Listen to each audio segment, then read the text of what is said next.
Welcome back to another edition of Strengthening Oklahoma. This edition of Strengthening Oklahoma is brought to you by The Garage. Visit eatatthegarage.com to find a location near you and order online from The Garage in your neighborhood. A frustrating loss in Morgantown, 23-20 in the cold and the rain. Yet we come back and we pick up the pieces, discuss what happened, and look forward to Bedlam week. That's right. Oklahoma State, Oklahoma in Norman coming up on Saturday. And to help us do that, we welcome to the show defensive end, Mr. Reggie Grimes. Reggie, great to have you, man. How you doing? I'm good. How are y'all? We're doing well, man. Morgantown's tough. Cold, rainy, sloppy, ugly. You've watched the tape. I want to start with the good, though, because, man, first half, felt like that might have been as well as you guys have played, for a half all season. What did you guys do well? What enabled you guys to have so much success early in that first half to really completely shut down West Virginia's offense? We just made our layups. We communicated really, really well. We had a lot of checks coming this week, so we again, communicated, got all those down.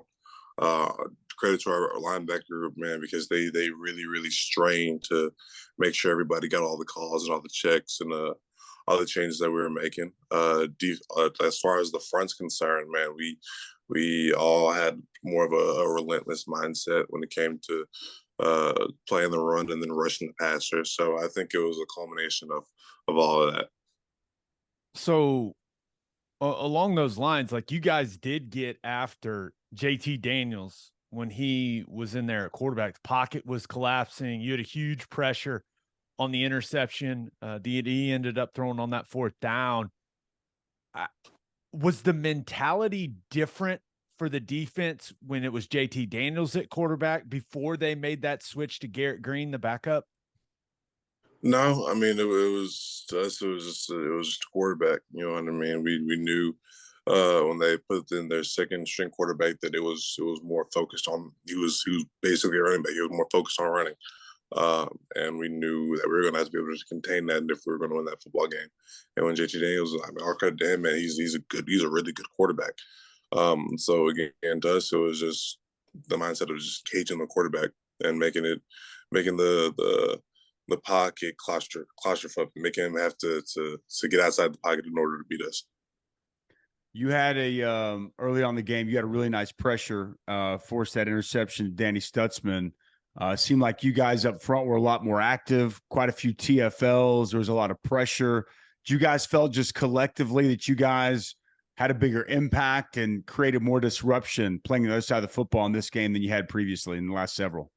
Yeah, absolutely. That just kind of goes back to the mindset that we had.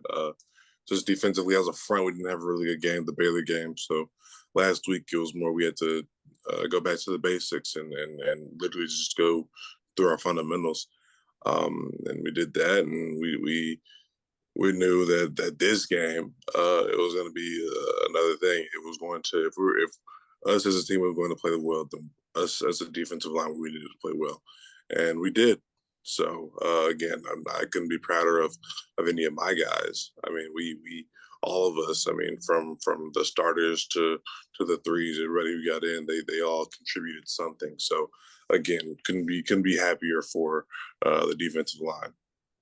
So, and I'm not trying to make an excuse for you guys as the defense, but you start off, I mean, West Virginia's first 6 possessions, they get nothing offensively. And then there's a big kickoff return that gets them in plus territory before the half. How big of a difference is it for a defense, right? When the offense is starting at the 25 versus what was it, like the plus 47? Like, how big of a difference is that for you guys? It's a huge difference. I mean, they're bringing the ball out. So let's say we stone them at like the 10, right? Well, they still have 90 yards to go.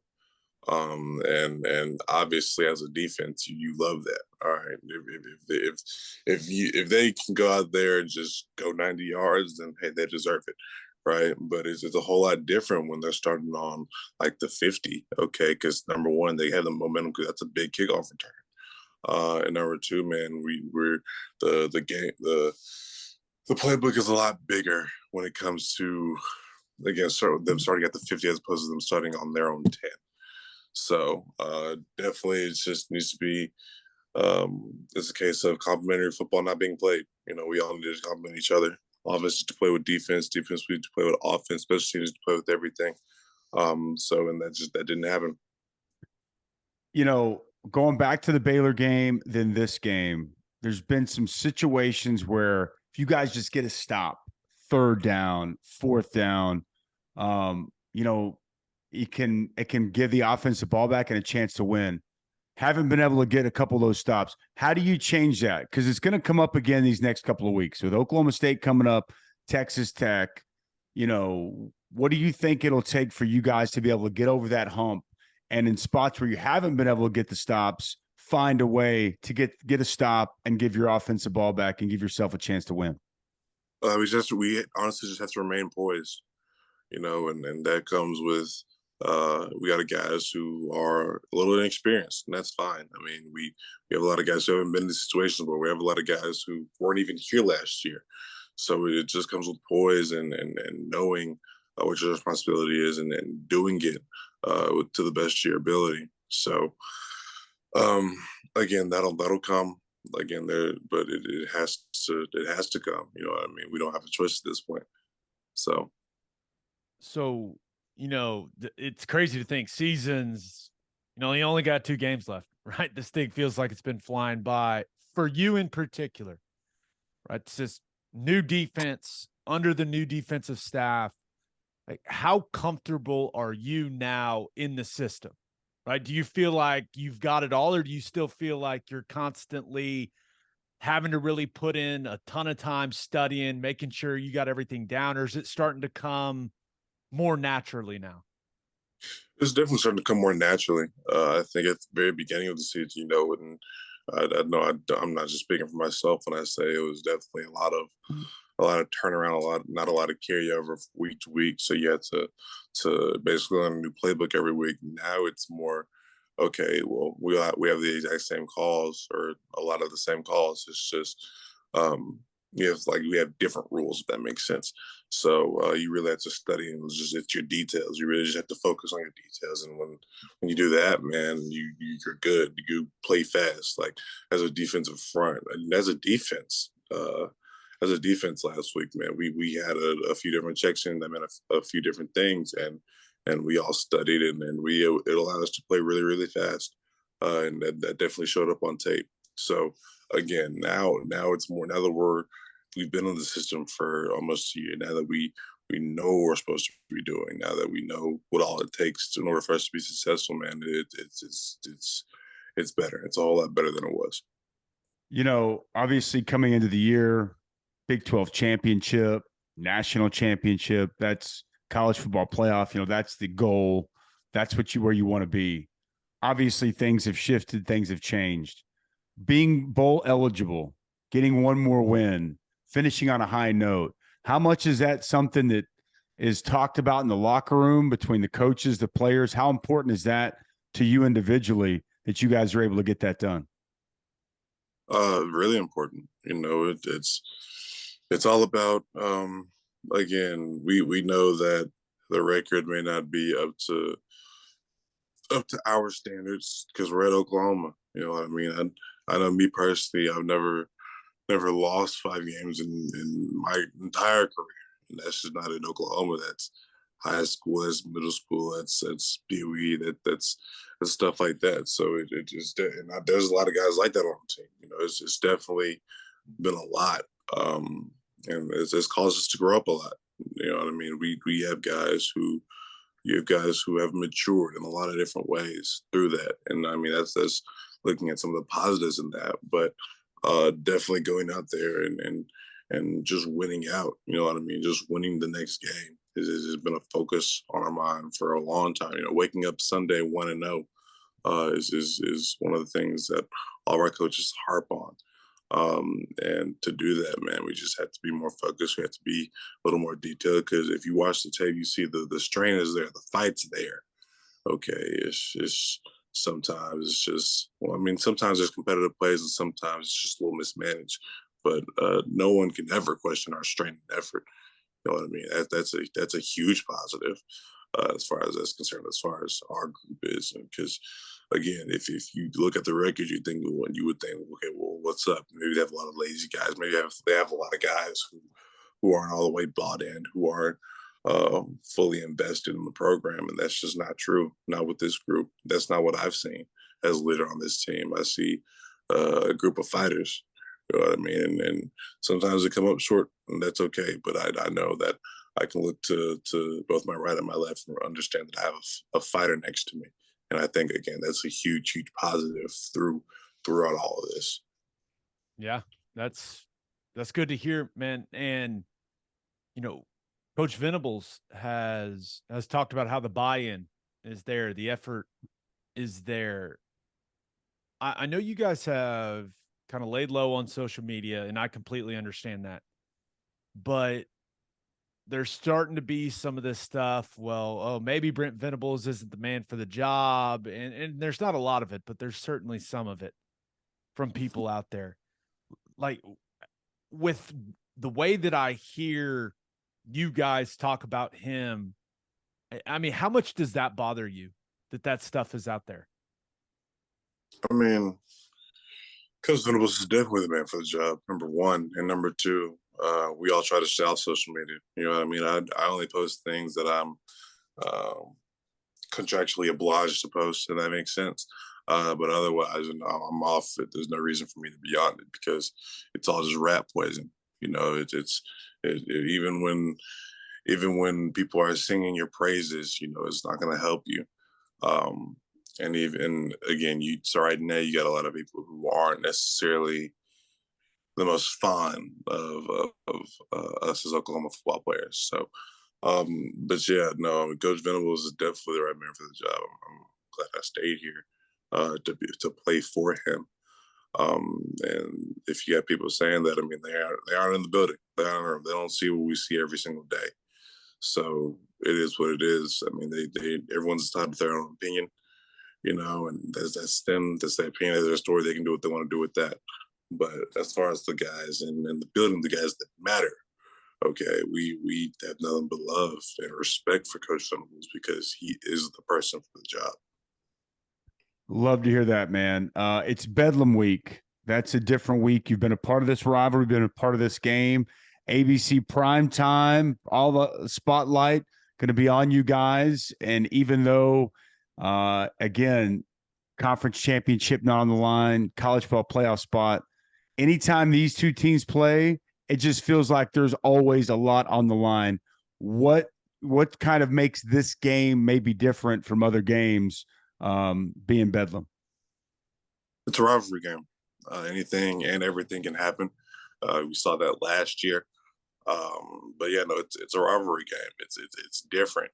You prepare a little different. You practice a little different, knowing that it's a rivalry game. You got you guys from up the road, and they're coming into the Palace. It's our last game in the Palace this year. It's Team 128's last game, and the whole thing is about defending the Palace.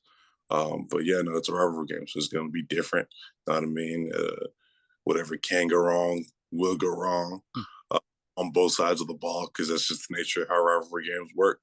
But yeah, I can't be any more excited to play this game than I have been in previous years. Now, looking at the strength of Oklahoma State's team, right? It's the quarterback.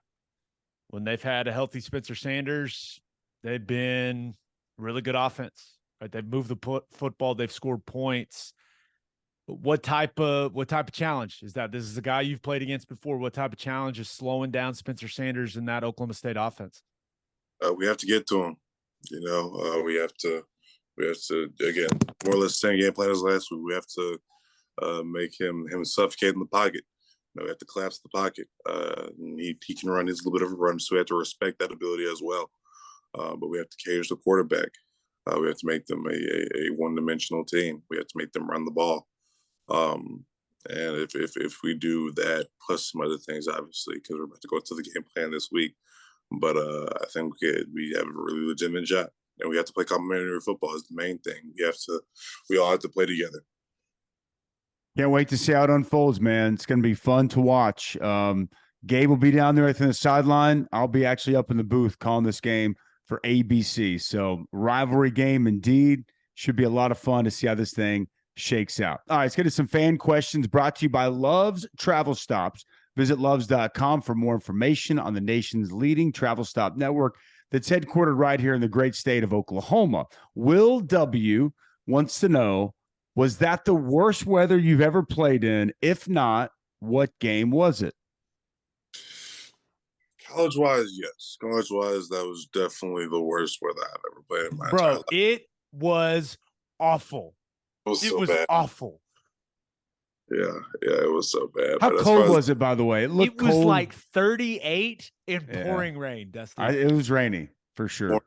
The wind was cutting through your clothes, so it was pretty bad. It was pretty bad.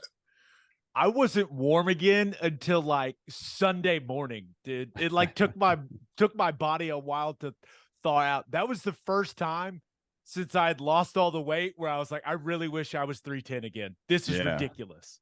Well, yeah, no, we get back into the locker room afterwards, and we're all showering. We have cold showers, so we're like, dude, like this is terrible.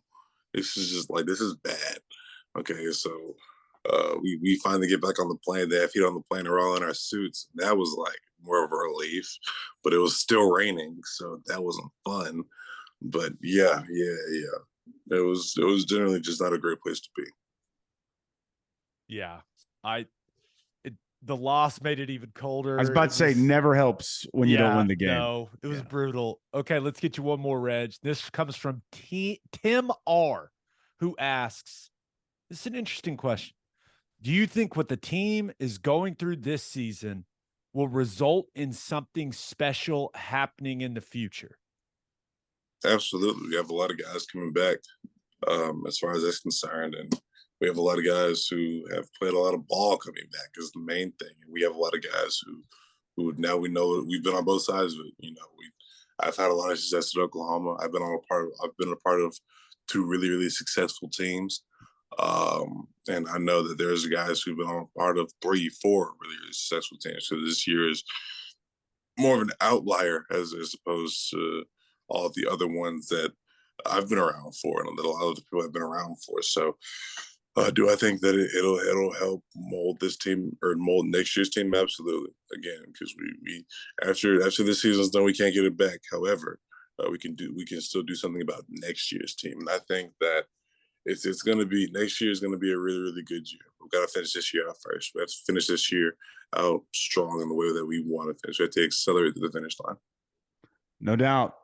Great way to get that going this week. Bedlam, go on the road to Lubbock, and then potentially a nice bowl game to really have a springboard into next season. Reggie, man, we appreciate you joining us. Have a great week of preparation, and we'll see you Saturday night in the Palace, man. Thanks for the time as always. Awesome. Thank y'all. All right, big thanks to Reggie for joining us. And now it's time for me and my man Gabe to break it down. The breakdown brought to you by the Oklahoma Proton Center. It's one of the top cancer centers in the region using state-of-the-art proton therapy. Oklahoma Proton Center, more than a cure, quality of life. 23-20 Sooners go down in Morgantown. First time Oklahoma has lost to West Virginia since the Mountaineers came into the Big 12. I watched it from afar. I've had a chance to go back and watch the tape. You were there in person. That was a tough one, Gabe. That was a really tough loss. It just seems like Oklahoma right now can't get out of their own way.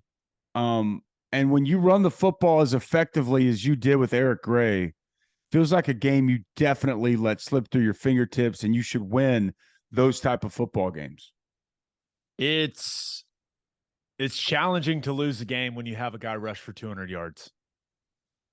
Right? He was great, by the way. Golly, he's playing so good. The O-line, I thought played really well. Big, nice holes, good movement. It was nice. It was a physical battle, right? I thought it was a physical battle in some awful conditions, but I was disappointed with the offense in the first half. and not to let the defense off the hook. Like, you can't let them go on those long, methodical drives in the second half that West Virginia was able to piece together. You have to contain Garrett Green and what he was able to do with his legs. Like, you have to make those plays. But the reality is the defense had 6 straight stops to start the football game. 6 in a row. And you were up 10-0. I mean, you have to, if your defense is playing that well, especially with how much they have struggled, you have to get out to a lead there. You have to get out to a substantial lead when your defense is getting those stops. But unfortunately, the offense just was not putting drives together. And then you had some key mistakes, right? Where you left points on the field. The Braden Willis play. He's 1 yard, which is an extremely uncharacteristic mistake from Braden. And if there's any guy that I'll give a break for making a mistake, it's Braden Willis. He knew it too, though. He knew it. You could tell just on the TV camera, you could tell a look at his face. Like, he knew he took that route too far. And you got to be at the line or behind the line of scrimmage when you run that play, when Theo Weiss comes and essentially sets a pick or a screen when they're in man-to-man coverage. So yeah, you could just, if Theo could just turn around and act like he's trying to catch the ball, it's all good. But as long as as long as you catch the ball at or behind the line of scrimmage, you can block or do whatever you want in that spot. No. And so that takes, you get 3 there instead of 7. Yep. Marvin has another unfortunate drop. And I get it was raining. It was awful, man. I'm telling you, it was awful. But you got to catch that ball. When those plays are there, you got to make those plays, right? Marvin would be the first one to tell you that. So how about a false start on a 4th and 1? Yeah, right. False start, 4th and 1. I thought it took a little too long to get to what they wanted to do, right? Because when it's 4th and 1 and you're an offensive lineman, especially a center, and Rame's the one that moved. You want to go. Like, you're sitting there, and you know how it is. Like, you're sitting there ready. And it's like you are on this thin line, and for them to shift and do all this stuff that they did before the snap, it ended up, costing them points, most likely. So you, as an offense, when your defense is playing that well, especially with how this defense has struggled, you gotta help them.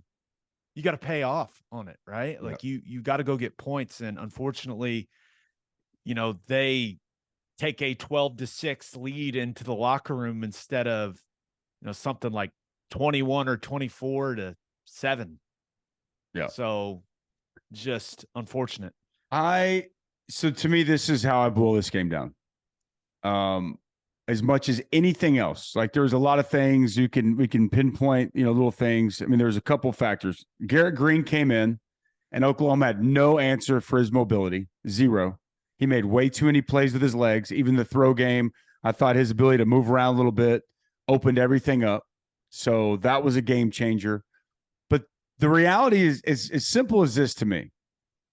Oklahoma was 1 for 11 on 3rd down, 0 for 2 on 4th down. They could not sustain drives. Like, critical downs, they were making plays. And then on the flip side, on the exact opposite, West Virginia did. West Virginia, especially in the second half, and in the 3 of the final 4 drives, they go 12-play touchdown drive, 12-play touchdown drive. Final drive, the field goal, was a 15-play drive. And they converted on several 3rd and 4th down situations. And, like, there's going to come a time when, like, that's the difference in winning and losing. Not there's going to come a time. There's come a time. It's been the last 2 weeks that, whether it's defensively needing to get a stop on a crucial spot or offensively move the sticks in a crucial spot, this team, they didn't do it in Morgantown. And to me, that was the biggest differentiator. Like, when you're a combined 1 of 13 on 3rd and 4th down offensively, that's losing football. Yeah. It's losing football. And then on the opposite side of that, I think, what were they, 4 or 5? Was West Virginia 4 or 5 on 4th down? And a lot of that came in the second half of the game. Like, again, we can nitpick it, and we can break it down, and we can XO it, and here's what happened here, and here's a mistake there. Like, just got to get off the field, man. Like, you have to be able to get off the field in those spots. And 2 straight weeks, man, 2 straight weeks. It happened against Baylor, a 4th and 1 on your own 29. You get a stop. In a 3-point game, you give your offense the ball in a short field. You either tie it or take the lead. And then again, at the end of that game, a 3rd and 3 at midfield, and they rip off a big 40-plus yard chunk run. And there were several instances on those final couple of drives where West Virginia, if you can just get a stop, you give yourself a good chance to win, and you don't. And I don't want to absolve. I mean, again, this is everybody. This isn't just players. Coaches are involved. Let me ask you this real quick. Were you surprised they kicked a field goal on the 4th and 3? I was a little surprised. I'll be honest. In those conditions, I was surprised. I wasn't surprised. And, Venables talked about it after the game. The choices were what they were. What are you supposed to rely on the offense who had been awful? 1 of 13. On third, yeah. On third and I fourth know. down. The thing about the field goal, plenty leg. Oh, yeah. Hits the upright midway up. I mean, the thing's drawn in. It hit it well, just missed it. Yep. So, yeah, there's been a lot of talk about that decision. And I understand because there's a lot more people going for it on 4th down in those types of situations. But the offense had not exactly given the head football coach a bunch of confidence with the way I that get they that. had executed in those situations earlier in the game. You know what I mean? Just with the weather and what it was, I don't know what the probability is, but you're right. He hit it good. It had the leg. Was there I was definitely sitting there watching the game, and I said, "Oh, Schmidt, did you guys happen to give maybe any kind of comedic relief in that highly stressful situation?" We did not. We were scratching and clawing on the radio broadcast just to try to get a win. Double D. It was. Yeah, I know. It was one of the, and Zach Schmidt, a fellow McGinnis man, so broke my heart that thing hit the upright the way that it did. But I did not have a big issue with that decision that Venables made, like some people did, because really, as a guy that played on the offensive line, like, you have to give your coach confidence to go for it in that situation. Yeah. And they had given him very little, even though Eric Gray's ripping off runs. Like, if you're Venables and you've got the headset on and he says, "Hey, how have we been doing in these situations?" Like, "Coach, we're over." Yeah, let's trot the field goal team out there then. Okay. Let's see. And, hit it good, just didn't go in. So would I have liked to see him go for it? Yeah, sure. Right. But it's also possible they go for it and they don't get it, just like they did in every other situation. No question. And again, at the end of the day, you just have to get it right. I mean, if you kick the field goal, you got to make it. And if you go for it and you don't get it, you're dumb to not kick it. I mean, it's like, it's results oriented business. I thought it was interesting at the time, as I'm watching it in real time.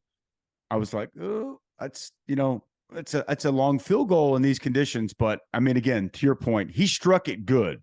It was just a little bit right, and that thing was coming back. It just not quite enough. And then I couldn't tell exactly I was watching it on TV, and I was like, sometimes they hit the inside and they'll doink in. It didn't doink in. No luck. It doinked back into the end zone. Man, it's been a tough year, man. I mean, 5-5. You're now 2-5 in Big 12 play. You're, just thankfully for Oklahoma State getting a win keeps you out of the basement in Big 12 play, because you'd be in a 3-way tie for last had Iowa State not lost once again. So, it's difficult to lose the way they have the last couple of weeks. Tough, hard-fought losses down to the end. They've got to find a way to win those games. I think it's going to be a knockdown, drag-out in Norman this week, man. I think Oklahoma State, Spencer Sanders, dude, is gutty. He's gritty. He is playing really good football, and I don't think he's 100%, but I don't think it matters, because the dude said after the game, he comes in that Iowa State game, no one even thought he was going to play late in the game, and leads them to a win. And he was quick to say in the postgame, "I'm playing in Bedlam." So, his mobility has given a lot of defenses issues. I would expect we see quite a bit of Spencer Sanders trying to utilize his legs. And it's going to be a knockdown drag out Norman. I think this is going to be, and I know it doesn't have all the glitz and glam and Big 12 championship and playoff appeal, but who we kidding? It's Bedlam. These two fan bases share a state. There's a lot of pride on both sides. I think it's going to be fun on Saturday night, man. I really do. I'm with you. I think it's going to be a good one. And all I know is the TV broadcast is going to be awful. So people should listen to the radio broadcast. Yes. I think I'm you're excited. Probably right. You don't have to travel. That's awesome. It's going to be fun that you're on the call. I'm excited about it. I think my sons are going to come with me, sit up in the booth with me. Awesome. And hey, man, like I love this rivalry. I love what this game's about. And like, I appreciate the heck out of Coach Gundy in Oklahoma State. Like, I'm a big Mike Gundy fan. I think he's done a phenomenal job. Now, obviously, it's a little different when these two teams face off, but I'm excited about it, man. And look, it hasn't been perfect for Oklahoma. It hasn't gone the way a lot of people thought, and that's okay. I know who Brent Venables is. I know what he's about. I still believe in Brent Venables, and who better to go on national TV and talk about that on a big stage than myself. But at the same time, I mean, if it's bad, you got to call it bad. If it's good, you can praise it. It's good. So it's definitely a unique situation and position, but one that I'm looking forward to, man. I'm thankful. It's just kind of surreal having played in this game, now to be up there in the booth on ABC primetime calling it. It's pretty cool, pinch yourself type of moment, I'm sure, Saturday night. Yeah, no, and I think a lot of OU fans are going to be thrilled that you're on the call, because if my Twitter mentions are any indication of the dissatisfaction that the fan base has had with the last couple of TV broadcasts, I think it will be refreshing for them to have one of their own who calls it like he sees it, right? You're one of the best at doing that. I think it'll be refreshing for them to have you on the call as well. Well, I appreciate that. Let me just tell you this. I'm not one to call out of the broadcasts. Whatever was going on with FS1 and whatever that thing was, dude, they kept calling up replays that were the wrong replays. Like, I felt bad for the broadcasters who are having their own struggles, but like the production team was struggle city, to say the least. Like, there was one time they got the down wrong. They thought it was, I don't know if you've watched the TV copy. They thought it was fourth down. And it was just told like me all about it. Oh my gosh. And they're like, oh my gosh, he's going for it on 4th and 10 or 4th and 9 from his own 30. And it's like, no, dude, it's third down. Like, it was bizarre. I don't know this for a fact, but I'm pretty sure FS1, that crew, they'll do like multiple games in a day. I think they're sitting in LA in like a bay, and I think that they're not even at the game and they're calling it off monitors.